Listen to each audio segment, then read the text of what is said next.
어린 양 예수 어린 양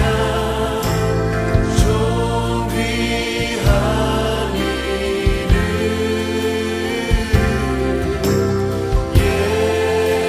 예수 어린 양 존귀한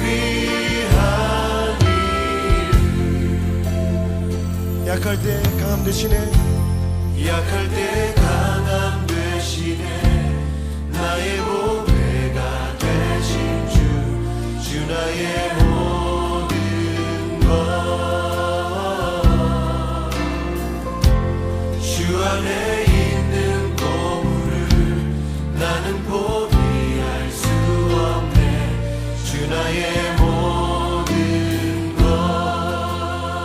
십자가 제사하셨네 십자가 제사하셨네 주님의 이름 찬양해 주 나의 모든 것 쓰러진 나를 세우고 나의 빈잔을 채우네 주 나의 모든 것 예수 예수 어린 양 존귀한 이름 예수 어린 양 존귀한 이름 예수 어린 양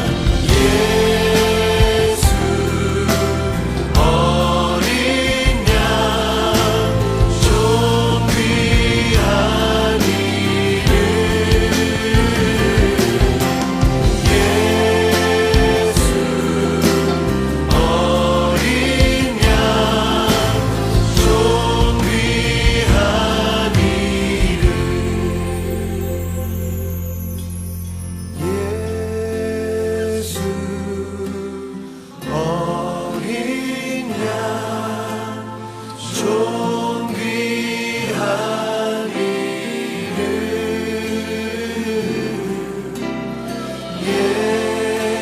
예수 어린 양 존귀한 이름 존귀한 이름 존귀한 이름 구원의 이름 구원의 이름 소망의 이름 소망의 이름 능력의 이름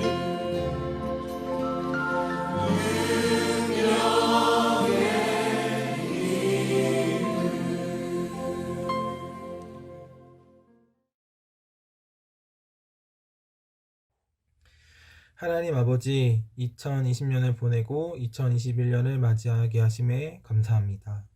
지난 2020년을 돌아보면 코로나19를 빼놓을 수가 없습니다. 2020년은 코로나로 인하여 많은 이들이 힘들었던 해입니다. 우리 청소년 아이들도 마찬가지로 힘들었습니다. 학교를 가지 못하고 집에서 온라인 수업을 들어야 하는 경우가 많았습니다.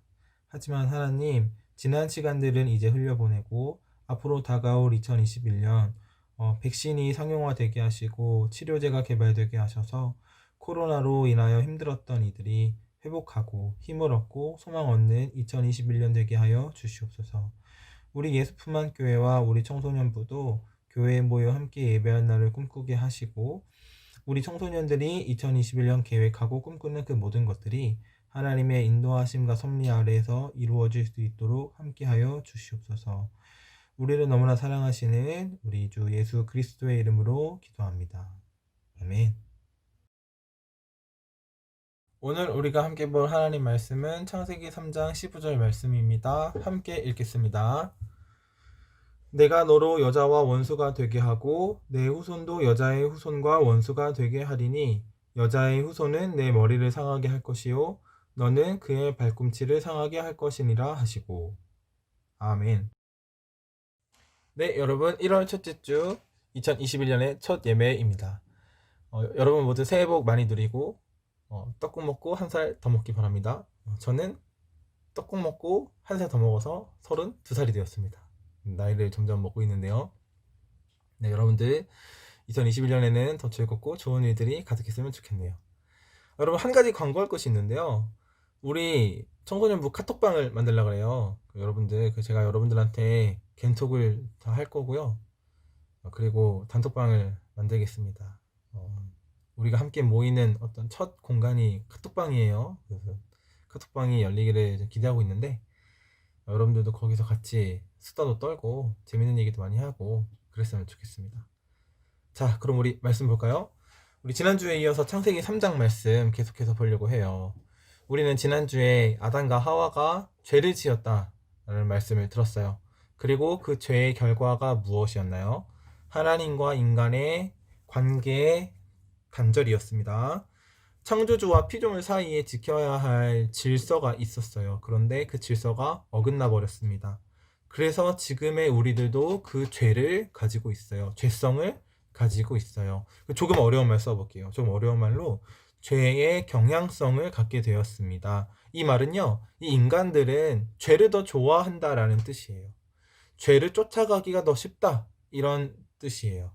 하나님을 따라가기보다 죄를 따라가기가 훨씬 쉽다, 죄를 따라가는 경향이 있다 라는 말입니다. 선악과를 먹는 죄를 지은 아담과 하와는 어떻게 되었습니까? 저주를 받고 에덴 동산에서 쫓겨났어요. 이게 우리가 알고 있는 결론이에요. 많은 사람들이 이렇게 생각합니다. 하나님이 에덴 동산을 만드시고 사람을 만드셨어. 그런데 선악과라는 것도 만드셨어. 근데 그걸 먹지 말라고 했단 말이야. 그런데 그걸 인간들이 먹었어. 그래서 저주를 받고 쫓겨났어. 하나님이 이렇게 하셨어. 근데 이게 사랑이야? 하나님이 신이라고 하면서 인간에게 이렇게 해도 되는 거야? 사람들은 이렇게 생각해요. 하나님의 결정에 대하여 의문을 갖습니다. 하지만 이것은 하나님을 오해했기 때문에 이렇게 생각하게 된 거예요. 아담과 하와의 그 범죄를 목격하신 후에 하나님께서 너희들 난 다 알고 있었지. 난 너희들이 먹을 줄 알았어. 그러니까 이제 저주라 받아라! 이렇게 말씀하신 게 아니거든요. 하나님은요, 아담과 하와를 찾으시고 어떻게 그 먹지 말라고 명령하셨던 그 열매를 먹게 되었는지 물어보세요. 12절입니다. 12절 제가 읽어볼게요. 아담이 이르되 하나님이 주셔서 나와 함께 있게 하신 여자 그가 그 나무 열매를 내게 주므로 내가 먹었나이다. 하나님께서 아담에게 너 그 열매를 먹었니? 이렇게 물으셨더니 아담이 이렇게 말하는 거예요. 하나님이 주신 하와 때문에 먹었습니다. 지금 남 탓을 하고 있는 거예요. 여러분, 제가 남동생이 있어요. 그런데 이 남동생하고 어렸을 때 참 많이 싸웠어요. 그러니까 어머니가 우리 형제들에게 너희들 왜 싸웠어? 이렇게 물어보시면 서로 남 탓해요. 아, 내가 게임할 차례인데 제가 양보를 안 해서 그래. 아니야, 형이 나 먼저 때려서 그래. 이러면서 막 서로 변명을 하는 거예요. 완전 대환장 파티가 벌어집니다. 그럼 결론은 어떻게 됐을까요? 네가 형이니까 네가 더 잘못했지. 맨날 저가 더 혼났어요. 개옥을 했죠. 이렇게 서로 자기 잘못을 인정하지 않으려고 하고 내 잘못이 아니라 다른 사람 때문에 이렇게 되었다고 남 탓을 합니다. 이런 모습이 죄의 경향성이에요. 내 잘못을 줄여보려고 하는 변명이지만 오히려 책임 전가라는 또 다른 죄를 짓고 있습니다. 이렇게 인간이 죄를 짓기가 너무 쉬운 거예요. 근데 여기에서 아담의 변명은 좀 더 치사했어요. 좀 더. 지금 아담은 여자 때문에 먹었다고 말하는 것이 아니고요.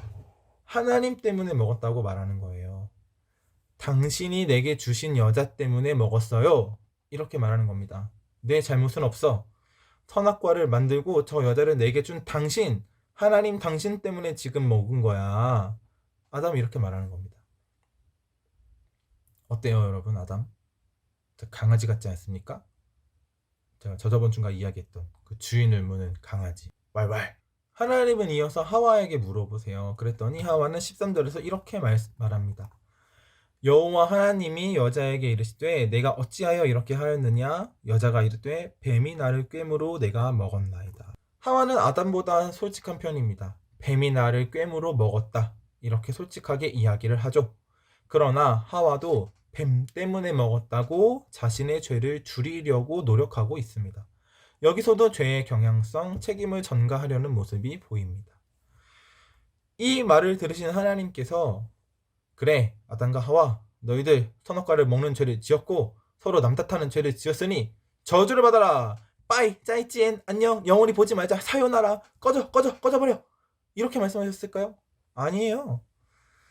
하나님께서 가장 먼저 하신 일은요, 뱀을 저주한 일입니다. 14절에서 하나님은 이 모든 일의 원인을 제공한 뱀을 저주하십니다. 14절 같이 읽어볼까요? 여호와 하나님이 뱀에게 이르되 내가 이렇게 하였으니 내가 모든 가축과 들의 모든 짐승보다 더욱 저주를 받아 배로 다니고 살아있는 동안 흙을 먹을지니라. 하나님은 죄를 지은 사람을 먼저 저주하신 것이 아니라 죄를 짓게 한 뱀을 먼저 저주하셨습니다. 그 다음은요, 역시나 뱀에게 말씀하세요. 15절 읽어볼까요? 내가 너로 여자와 원수가 되게 하고 내 후손도 여자의 후손과 원수가 되게 하리니 여자의 후손은 내 머리를 상하게 할 것이요 너는 그의 발꿈치를 상하게 할 것이라 하시고.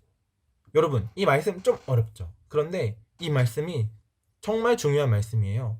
하나님께서 뱀과 여자를 원수가 되게 하겠다고 하셨습니다. 그리고 뱀의 후손과 여자의 후손도 원수가 되게 할 거라고 말씀하셨어요. 여기서 뱀은요, 사탄을 말하는 거죠. 그리고 여자는 하와를 뜻합니다.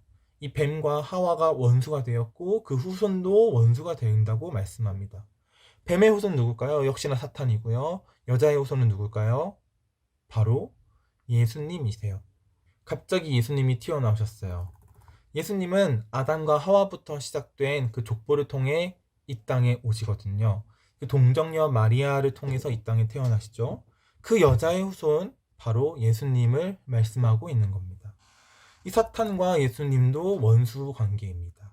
예수님은 사탄의 머리를 상하게 하시지만 사탄은 예수님의 발꿈치를 상하게 할 거라고 말씀합니다. 이 머리와 발꿈치, 어디가 더 중요한 곳인가요, 여러분? 바로 머리죠, 머리. 머리가 중요한 부분이에요.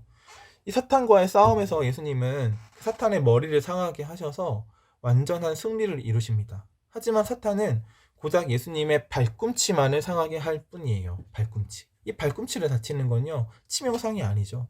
하지만 이 머리를 다치는 거는 완전한 패배를 뜻하는 겁니다.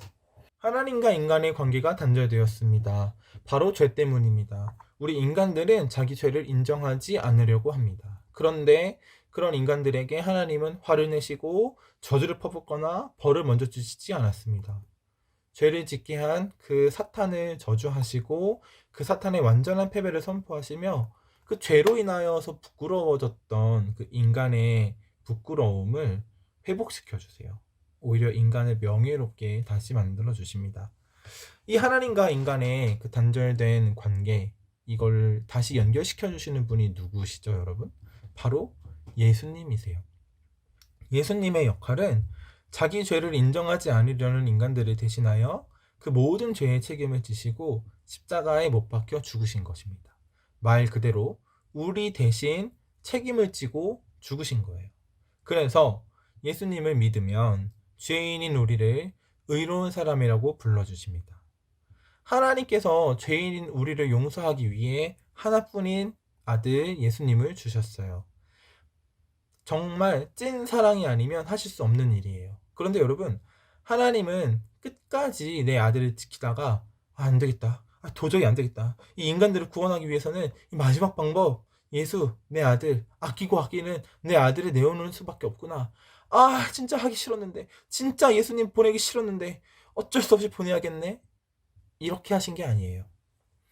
인류 최초의 범죄 현장을 목격하셨던 그 순간부터, 아담과 하와가 선악과를 먹었다는 걸 알게 되셨던 그 순간부터 죄로 인하여 깨어진 이 질서를 회복하기 위해서는 여자의 후손, 즉 예수님이 필요하다라는 걸 알고 그리고 선포하셨어요.